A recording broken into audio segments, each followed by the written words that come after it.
We get it. The costumes in Bridgerton are not historically accurate. But are they actually bad? Pray tell, what should you know of it? Whether you love or hate it, the costuming in Bridgerton has been one of the biggest and most contentious topics of conversation between casual viewer and eagle-eye costumer alike since the show aired on Netflix 5 years ago. If you have somehow yet to watch, the show is based on the popular book series by Julia Quinn and follows 8 siblings on their romantic journey in a Regency-ish society. Season 4, Part 1 just dropped on Netflix, bringing us halfway through the expected seasons. Season 1 was released in December of 2020. This gave us our first taste of what costuming could be when you understand your subject matter and add 3 layers of tulle onto that. One of the biggest misconceptions about the show that I hear is that it's supposed to be fantasy, and its intention was to be a period piece that did not take itself too seriously. Shock and delight. The costume designers took that idea and ran with it, sequins and feathers in hand. Costume designer Ellen Mironick has been the designer on nearly 80 productions. Even so, in a Shondaland interview, she shares that she has never worked on a bigger, more ambitious project. And ambitious it was. Also expensive. Betsy Beers had to explain to Netflix that the cost of these costumes was worth it, and they would just have to find a different area to be more frugal. With that decided, all they had to worry about was how to get their mood board onto their actors. But where do you even start when planning to dress the entire ton? Designers decided that to be consistent and build this historically adjacent world, that they need to keep all of the garments based on popular Regency silhouettes while shifting the color palettes and fabric to be more fantastical. Using historic references and finding their high fashion counterparts, they then used a basic formula, create the base, and then embellish it. They would choose 3 to 4 basic garment silhouettes, and then they would stack and stitch, where cutters would stack and cut 30 dresses at once. Once a base dress was stitched, then they would get sent to the embellishers.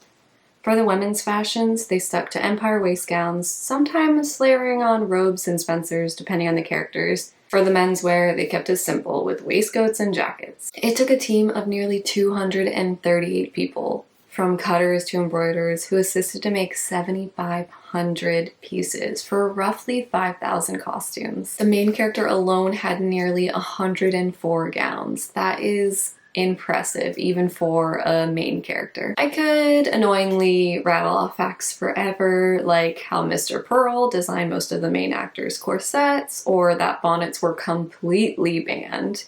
But let's go ahead and look at these costumes, shall we? This one is quite ravishing. The first shot of this series immediately drops us into the bright rainbow fashions of the ton. Remember those 5,000 costumes? I can easily imagine it to be true because each background actor is dressed to catch the viewer's eye. Unlike other shows, they wanted the Technicolor palette to exist across the different classes. Our first notable introduction is to the Featheringtons. When designing for this family, it was important that their color palette and fabric choices reflect their desire to be seen and fit in. And the only way that Mrs. Featherington knows how to do that is by making them stand out. Unfortunately, those fashion choices often make them stand out in a way that screams new money to their upper class peers. Producers and designers alike decided that the key way to convey that to the audience was to dress them in acidic colors and over embellish them at times. We need to make sure our fabrics look like somewhat in the same world. Throughout the show, Mrs. Featherington is our leader in bright color palette and bold print. Ladies will just have to wear something they've worn before. Her dresses do have a more mature shape and are typically made using strong brocade fabrics. While not overly embellished as her daughters, her fabric does align itself as a matriarch of this family, and you never questioned which young ladies belong to her. As much as I imagine the husband of such a vibrant character sinking into the shadows and not fitting in with his family's color scheme, my man Mr. Featherington is right in line with his noticeable wife and children, almost always following their lead. Whether the family is bright green or purple, so is he. While he may have financially ruined them this season, I guess at very least he committed to the color coordination. For the sake of this video, I am combining Philippa and Prudence because we don't often see one without the other. Both scenes and costumes, they're typically on the same page. This duo is almost always over-embellished to a point of absurdity, a reflection of their mama's intention to find them husbands in the same way that birds find mates. As we continue on, although not technically a Featherington, Marina is a distant cousin. Due to her delicate position and need to find a husband quickly, she comes to stay with them during the season. Marina starts the season in much simpler fashions. She is one of the few characters with smaller prints and neutral fabrics. Somewhere in the middle of her seasonal arc, she is pulled into the Featherington style, but by the end of the season, she's right back to her understated wardrobe. The rest of her family may be dressed in bright colors, but something about Penelope Featherington and her costumes is different from her family. She may always match them in palette, with the exception of her pale pink dresses. You'll notice her individual color palette is always more reserved and almost intentionally unflattering. The costume designers said this is a reflection of her lack of confidence and immaturity. She is also at times less embellished than her sisters, who are at an age where they need to be noticed first. Despite that, Penelope still has some noteworthy costumes. This season's romance may not be about this ambitious family, but I can't help but be drawn to these characters in these bright tropical color schemes and bold prints. If after watching you felt like this family was doing too much, the costume designers did exactly what they were trying to do. Speaking of romantic love interest, when we meet the Bridgerton family, they are shown in obvious contrast to the Featheringtons. When designing for this family, it was important to the producers and costume design team to portray them as soft and romantic. Old money in a way that shows that they have no desire to draw unnecessary attention to themselves. Their color palette is mainly muted blues, whites, and pinks. Where the Featheringtons are citrus fruits, the Bridgertons are French macarons. Daphne Bridgerton is the diamond and romantic lead of the season, who surprisingly has the simplest of the women's costumes in both cut and color palette. The Bridgertons are macarons, Daphne is vanilla. Designers wanted her to be elegant and refined, taking inspiration from Audrey Hepburn in War and Peace. We first meet Daphne as she is presented to society, and you can clearly see that they took the Audrey inspiration quite literally. But honestly, after that, all I can see is Wendy Darling. Our initial impression of her is very bridal. The rest of this season, she's very subdued, and her emotional journey is shown through her blue color palette. When she is naive, she's pale blue. When she's working through stronger emotions, she's a duskier blue. While the designers mention her transition into deeper colors, they intended for that to be her maturity, but on screen it definitely translates to her emotions because it's much less of a linear color story. Her brothers, Anthony, Benedict, Colin, and even Gregory, take a page out of our lead's book on simplicity. More often than not, these brothers can be found in navy coats and varying waistcoats. Usually, you guessed it, in varying shades of blue. I felt more chemistry when being fitted at the modiste. I don't often see too many people complaining about the men's costuming because who honestly doesn't look great in a fitted waistcoat and cravat? But when every dress is covered in sequins, I do wish they would have pushed the envelope a little more. If I'm to believe that the ladies would be sequined up to their eyeballs in 1813, why wouldn't the gentlemen as well? The remaining Bridgerton sisters, Eloise, Francesca, and Hyacinth, are a little more varied than her other siblings. Only Eloise stands out to me as unique in her costuming. Since Francesca and Hyacinth are not yet out to society, I noticed that they don't always fall into the Bridgerton blue color palette, but you can always tell which family they belong to. Eloise, on the other hand, is costumed in contrast to the femininity of her sisters. I believe I should like to stay. I believe you should like to go. She would like to go unnoticed in society as long as possible. She wears Spencers layered with partlets to keep her as covered up as possible, and she even refuses to drop her hems. Now, Violet Bridgerton is mother to 8 very needy, mostly grown children. I'm sober enough to know when you're being impertinent.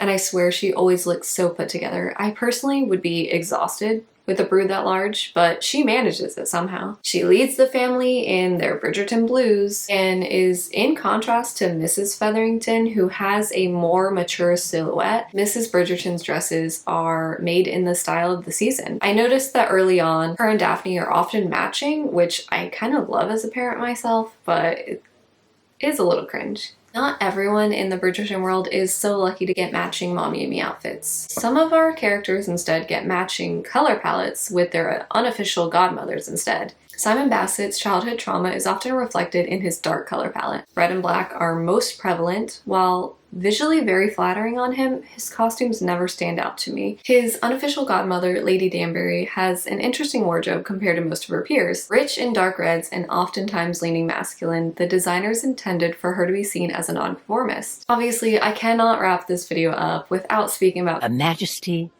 the Queen. the ultimate nonconformist. Much like the real-life historical queen, she refuses to bring her household's clothing out of the 1780s. This makes for an interesting visual storytelling tool as being frozen in time as everyone else moves forward. Despite that, when she is in the room, from her wig to her gown, all eyes are on her. A review of her costumes would take its own multi-part series, to be quite honest with you. It is exquisite. You could probably guess where I stand on the costuming at this point. After researching the design process, the sheer amount of work, and the on-screen storytelling that these dazzling costumes tell, I cannot convince myself that this is bad costuming. As the actress who plays Daphne says in an interview in Tudum, it is Regency with a twist. I agree, how can something be bad when it's done exactly what it sets out to do? Honestly, it couldn't have come at a better time. The pandemic made 2020 a difficult year for most of us, but in the costuming and cosplay community, it pushed us towards more creativity and diversity. From history bounding to closet cosplay, pushing the limits of costuming in general, we just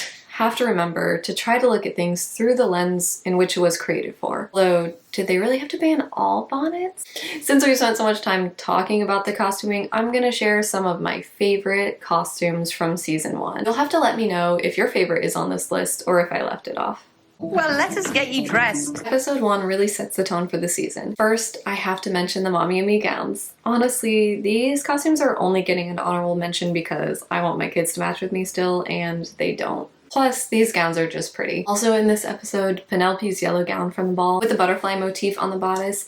It is a Y2K Regency dream. I don't remember seeing this when I first watched, but I was barking at the screen when I rewatched it. Not sure why they gave her this dress so early on, but I am glad to at least have seen it. Continuing with the yellow trend, Penelope's mother wears a yellow robe with feathers all over it. This is probably one of the costumes that makes people cringe, but I'm obsessed. In episode 2 and 3, they keep it sweet. Marina's strawberry robe and her simple flower gown are both costumes that I've had my eye on to make for myself. Episode 4, Philippa wears this flower robe over her gown. While I don't want to wear it, I think it is super interesting and fun. Daphne wears this simple blue dress with vines and flowers that I would love to sneak into my own closet in episode 5. And then in episode 6, she wears a nearly identical dress, but it's in purple. Cressida is another character who could have her own costume series, but this purple Spencer with the feathers on the ruching are truly delightful. As a stitcher myself, I would love to be able to embellish something as delicious as this. Deton may be talking in episode 6, but all I can talk about is Mrs. Bridgerton's bird dress. Truly spectacular. This next one might surprise you, but it is Mrs. Featherington's green gown in episode 7. Even though I've listed a few of Daffy's dresses, she's not my favorite character, and I don't love her gowns above everyone else's. But this purple gown with the gemstones on it is